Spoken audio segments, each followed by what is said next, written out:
ம் ஏன் யார் வீடுபா? இதா இதில் எத்தனை தூண் இருக்குது? 3. இல்லை 3. ஆமாம். 1 2 3 4 5 6 இல்லை 1 6 இல்லை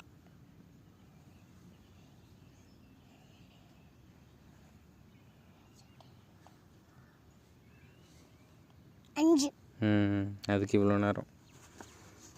முதலாவது என்னன்னா ஸ்ட்ராங்காக இருக்குன்னா இது என்ன இந்த குச்சி களிமா. யாரோட வீடுன்னு கேட்டில்ல, இது இந்த வீடு அபூபக்கர் உருவாக்க வேண்டிய வீடு. அபூபக்கர் சித்திக். அந்த வீடு வந்து எப்படி இருக்கணும்னா